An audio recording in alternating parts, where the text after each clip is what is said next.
Good morning po sa ating lahat. I'm back. Ayan, na-miss ko kayo dito mga may guys. As usual, ayan, naging ganito pa rin yung ating sitwasyon ngayon. Ngayon ay araw ng Sunday. Ayan, happy Sunday po sa ating lahat mga may guys. Na-miss ko kayo dito. Na-miss ko yung aking mga viewers. Na-miss ko yung aking mga subscribers. Yung aking mga loyal na mga kaibigan. Na-miss ko kayo. Saan na kayo? At andito na ako. Charot lang. So, well, anyway guys. Oops, parang ano yung ating misa dito. Dito pa rin tayo sa ating dating tagpuan ano. So ngayon ay Sunday, yung ating attire is ayan, parang naka-attire ng mag-church, pero hindi ako mag-church ngayon mga may guys. Gaganti tayo. Gaganti. Grabe ka, wag kang gumanti. Pangit 'yon. So late na ako ngayon kasi nga ginawa ko pa ang lahat. Char. Ginawa ko na ang lahat-lahat pero hindi mo siya napapansin, hindi mo napansin yung aking mga effort. Charot lang, ano ka, luhaan, duguan, nasaktan. Ayun. So well, anyway guys, ano ngayon, kasi kahapon ano pala, bumili ako pumunta ako sa Novo kahapon, bumili ako ng mga gamit, yung mga sale nila doon guys, madami silang sale. Alam nyo na kapag sale, doon tayo, 'di ba? Kasi hindi naman natin kaya sa budget or wala naman tayong malaking pera na pangbili ng mga mamahalin na mga gamit. So yeah, pumunta ako kahapon, din may konting video lang naman ako, pero i-insert ko na yan dito guys. At ngayon, syempre ipapakita ko rin yan sa inyo kung ano yung ating mga pinangbili, kasi part na ito ng aking journey mga may guys. Ano man ang mangyari dito sa mundong ito, kasakasama ko kayo. Kasakasama ko kayo. Kayo yung aking mga supporters. So kailangan na i-share ko din po sa inyo guys kung ano po yung ating mga yung ating mga daily kumbaga. So ngayon, so far ngayon guys, okay ba yung ating phone? Parang hindi siya okay, di ba? Okay lang. Importante na kasama ko kayo at importante na nakasama niyo ako today. Ayan, so aalis tayo, pupunta tayo ng church. Hindi, nagkamali ako, sorry. Pupunta tayo, mag-Glovo tayo, bibili tayo doon. So tara.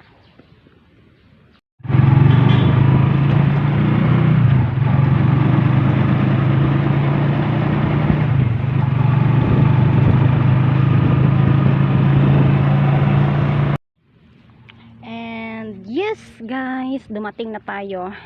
As usual, dito na tayo sa ating dating tagpuan. Nakalimutan ko pa guys na bumili ng tubig. Ayan, malakas talaga yung ulan.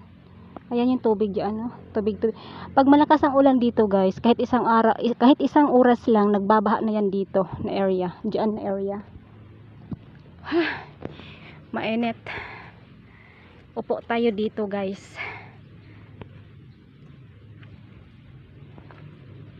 Hi guys, ayan, so andito na tayo, kararating lang natin dito.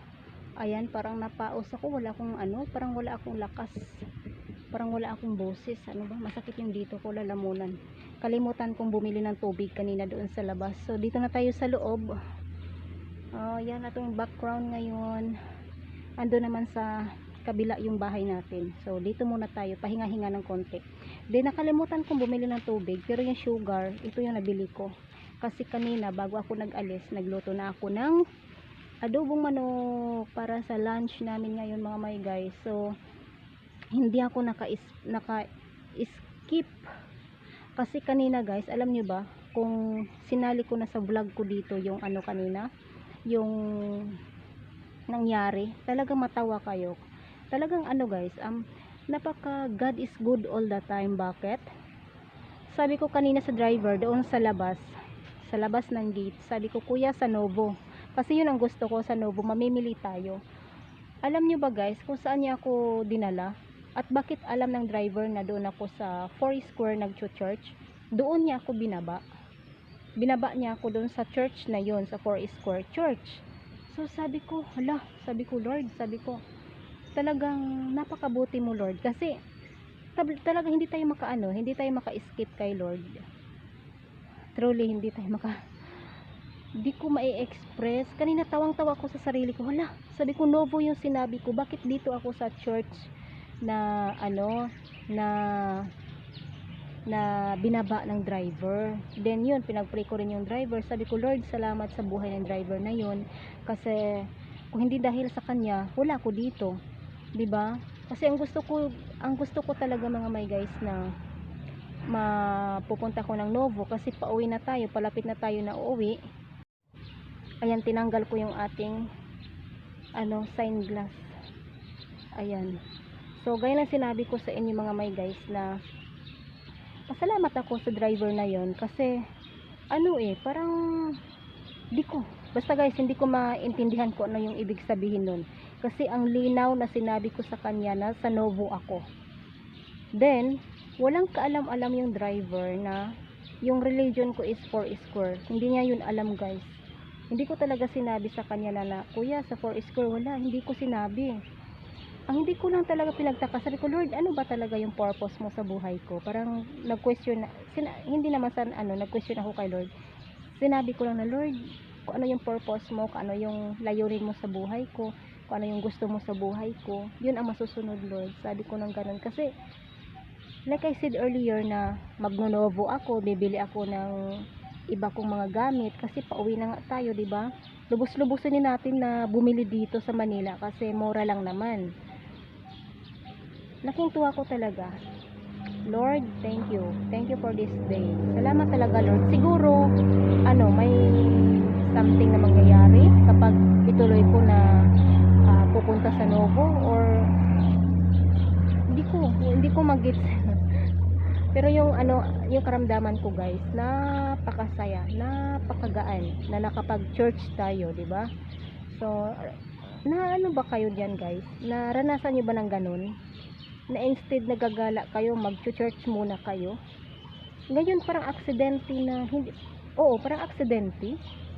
Kasi gusto ko sa Novo, then binaba ako ng driver sa church ng 4 square kasi diyan ako nag-church. Then yung driver na yun, hindi ko siya kilala. How come nakilala niya ako? 'Di ba? Siguro yung driver na yun is hinipo siguro ni Lord. Siguro sinabi ni Lord na huwag mo siyang dalhin sa Novo, dalhin mo siya sa akin kasi may mga bagay-bagay na dapat niyang maintindihan, may mga bagay-bagay na dapat niyang sundin, may ipapagawa ako sa kanya. Parang ganun guys yung yung nasa isip ko lang mga may guys. So yeah, thank you so much for watching. Hindi ko na ito hahabaan pa yung ating video guys kasi limited na yung ating storage kumbaga. Hoping na makapagbili din tayo ng magandang phone. Ayan, so thank you for watching and stay safe everyone.